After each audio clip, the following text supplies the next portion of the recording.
I don't know where my head and I ain't certain. All I know is I am on my way. When will I be there? I don't know. When will I get there? I ain't certain. We're on our way. Toyota Trucks. Let's go places.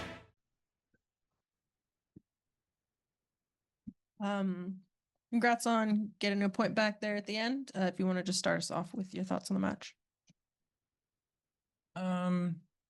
I think first 30 minutes, it took us a bit to get into the game, but we just talked about it after the game. We were like, the way we ended is, you know, what we got to bring to these next 5 matches, and pull out a full 90 performance just like that. Yeah, similar. I think credit to us though to be able to sort of ride that storm in the first half. We're under a lot of pressure. I think we kept it cool for the most part. Obviously we want to be playing better, but I mean, it's always going to have moments of like that in the game, and yeah, we rode it out and thankfully got a point. So.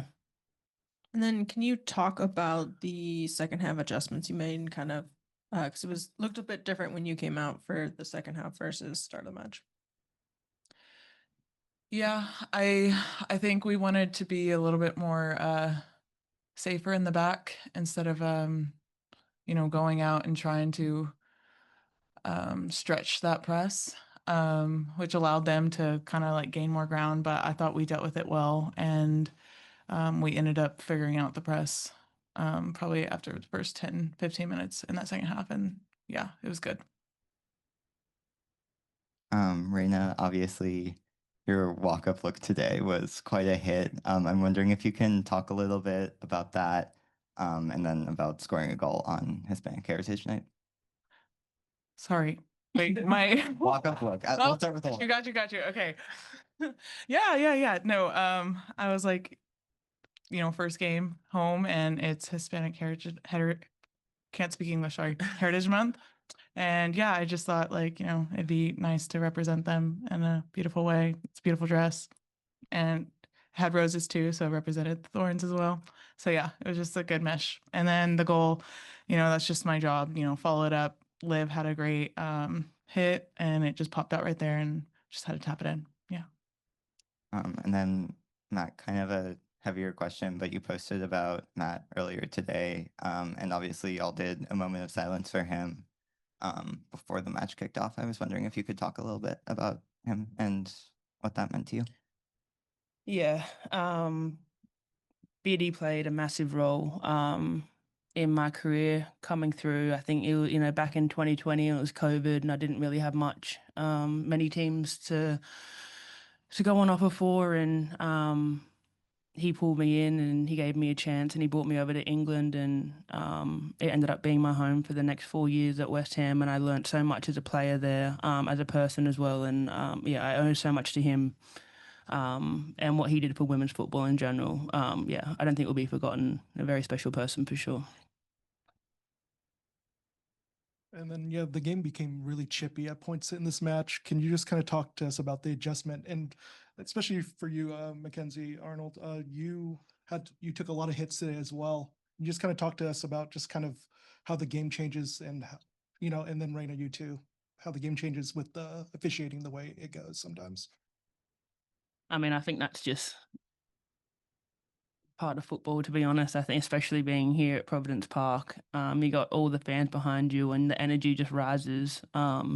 It's hard not to start to feel the passion and really get stuck in with that. I think also considering what this game meant, I think it was like third and fourth on the ladder, and yeah, it was always going to be a big game, and there was a lot on the line. So I think it was very expecting for that to happen.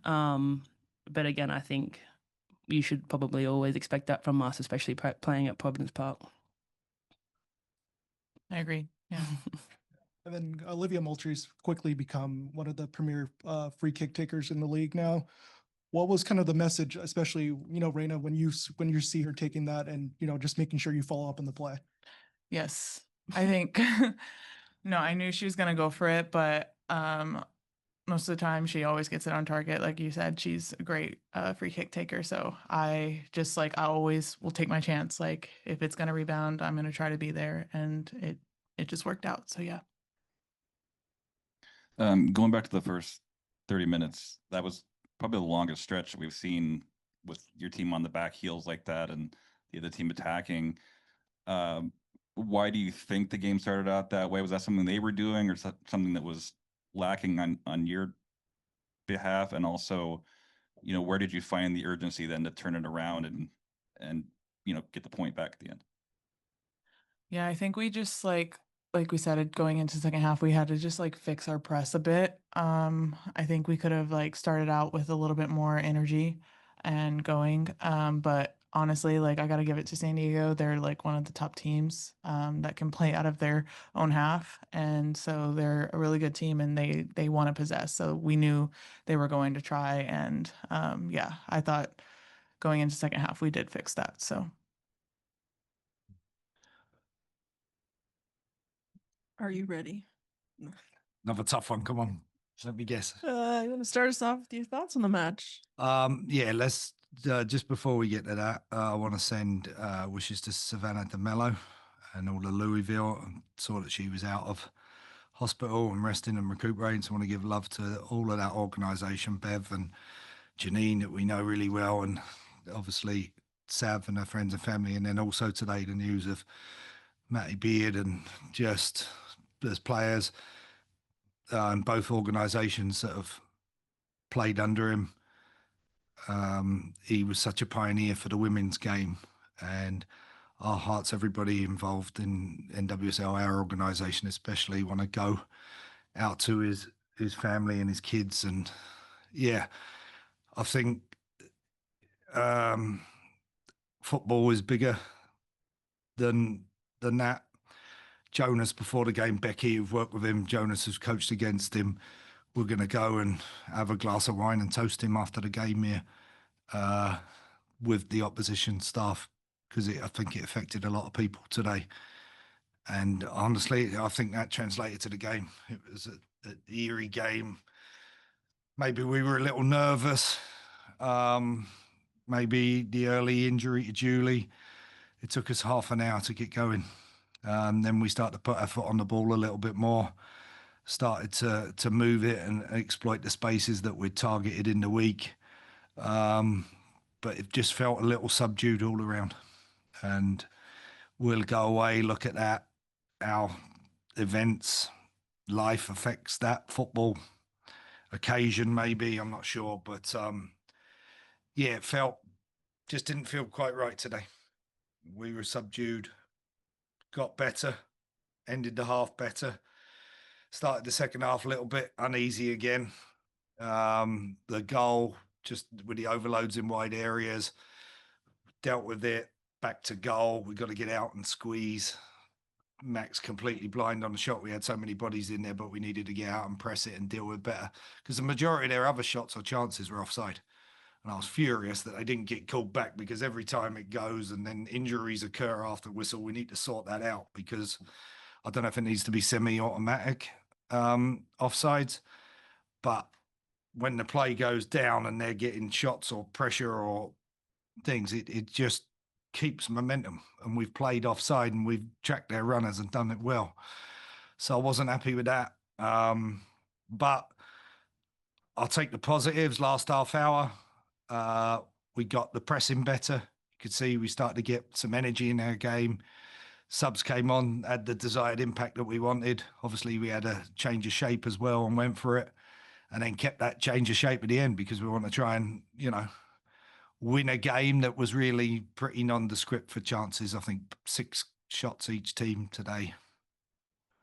You know, that's low, very much so for us at home, and the quality of chances, they're in that funk as well with their scoring. So, yeah, didn't think it was a terrific game, but credit to us, credit to the players for coming back and dealing with the injury and everything else that went on to get a point and stay third in the table is the positive that we'll take from it. And yeah, put that one to bed really and go again. And then right early in, I think around the 13th, Julia goes down with an apparent knee injury. Do you have any update on status or severity there? No, I do not. Yeah, don't know what to say about that, but I hope. I've been in here how many times this year and talked about it, and we hope for the best for Julie. It reminded me of the Kaya incident, the way we planted and then just got shoved. Big foul. Fair play to them. They were very aggressive, pressing us today, putting us under pressure, very physical. I thought that one was a big foul. And yeah, until we find out more news, and you can imagine if it's knee or whatever, and if there's swelling or scans that are needed, then they'll take place in the next sort of 24 to 48 hours before we get any real information on that. Kind of on a more positive side, kind of huge game for Mackenzie Arnold tonight. And I know she's been battling through injuries all year, and obviously was pretty close with Matt Beard. Can you kind of just talk about her performance in the context of the game and also in the context of this season for her as a whole? Yeah, we talked about it before. It's hard for her to settle in last year, and come in the new dressing room, a big tag, and during the season, halfway through, it takes time to settle in. But this year, she's established herself as a leader of the group, and she was voted a captain by the group. And tells you all you need to know about how the dressing room holds her in high esteem. And then she's got Bella pushing her every day, who is every bit a quality goalkeeper as well. So those two challenge each other to be the best that they can be. And I think you've seen number of saves, Mac, top quality saves in games. We need to do jobs better to stop her having to make the big saves at times. But no, I thought solid again. Use of the ball is very, very good. And the switching, a few times we gave her a dodgy back pass today, dealt with it very, very well. So I think she doesn't get the credit even from our fan base. Sometimes after or before the game, I heard some comments that I didn't really like. We need to support these ladies. We need to support every single one of them. And she's one of the most experienced international goalies, who is very well respected in the dressing room, brings along the young ones, the social side, the togetherness in the dressing room. A lot of that is created by Mac. And people maybe don't see that on the outside, so I don't know if she gets the credit that she deserves. But yeah, I have nothing but positive things to say about her. And then you kind of mentioned kind of a rough attacking game for both sides, and that changed when Hina came in and Raylan was able to move up top rather than being more winger and dropping back. I don't know if you see that as like the direct result of that, but I guess I'm wondering if you can talk about that adjustment and kind of what you thought. There's a change of shape, so we got double width. So then we had Liv and Raylan overloading on one side, Lex and Jesse overloading on the other side. And then, yeah, we know what Hina can do. Look, we've talked about it time and time again. I love Hina when she's on the ball and what she brings and the cleverness of her touches and everything else. And where we've been working with her the last few weeks is just on that defensive balance and the balance in the build. And I saw an improvement in that in the last game. Sat down, showed her, this is what we need from you. This is what we want. Because, like, yeah, when she sprinkles her magic, she's magnificent. You won't find a bigger Hina fan than me. But guess what? We've got a stacked midfield. That's a strength. End product in this game is everything, especially if you're an 8 and a 10 and Liv Moultrie and her attacking intent again and the output touches in the box. Most of the best quality chances come from Liv Moultrie. Right. And then you've got to do the other side of the game. And Sam and Jesse, that balance has been good. But I was really pleased with Hina when she came on. And then again, when we isolate Raylan 1v1, we create opportunities and probably should have scored the one that Liv slipped her through. I've talked to her about that opening up right foot Thierry Henry style shot. Didn't quite get a hold of it. But you could see we started to turn the tide and push on and exploit the spaces. The disappointment is that we waited till we conceded a goal to get on the front foot and play like that. But no, really pleased with Hina. I thought Lex did really well when she came on in that sort of hybrid wing-back role to give us the opportunities to overload and stretch the opposition and take the game to them. We got our just reward. And like I said, a couple of last final balls here or there, the Raylan chance. We were hoping that as the game went on, we'd have gone on and won it. And then Rob, you talked about Olivia Moultrie just creating a bunch of these chances. The 2 goals contributions, off the post this game and then the goal last game. She's become quickly one of the best free kick takers in the league. What have you seen from her in training, especially working with Vitas? Yeah, Vitas likes to do a little bit with her. Before that, it was Jordan Frankin last year had set and worked with them. Obviously, we do intentional extras every single day. And part of our IPP process and development of young players is them working on what they want to and what they need to. So it's a two-way process between the technical staff and the players.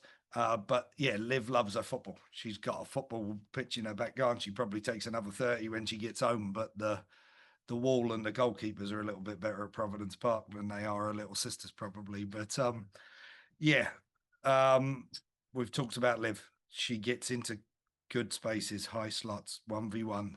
She was in the first 20, 30 minutes, the only one who was being brave to get on that ball, drive at the opposition, and then it's infectious, right? Then you see Sam Copley stepping up into the slot, and then you add Reyna to that mix, and now you've got 2 or 3 pushing on, and we can use Jesse's counter pressing, and we're really trying to get onto the front foot. So, yeah, Janine Becky hit a decent one yesterday, but that might be goal of the week this week. That was a bit of a laser, but yeah, she had the one in the first half, Liv, and this one I was just delighted we followed it in. Because Sarah Chicks gets down, makes the original save off the crossbar, could bounce anywhere, but credit to Reyna who followed in. And I think she said after she was just pleased she didn't miss, because we had one last year in the Champions Cup that did the same thing and we missed a sitter from it. So it wasn't Reyna, but no, delighted with Reyna to follow it in and get the just reward for the team's effort late on there.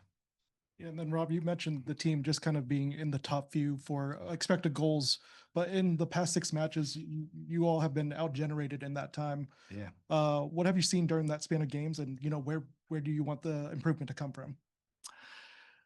The quality is the same at Chicago last week, right? For the possession and the ability to switch the point of attack, which we have got better at and do very, very well.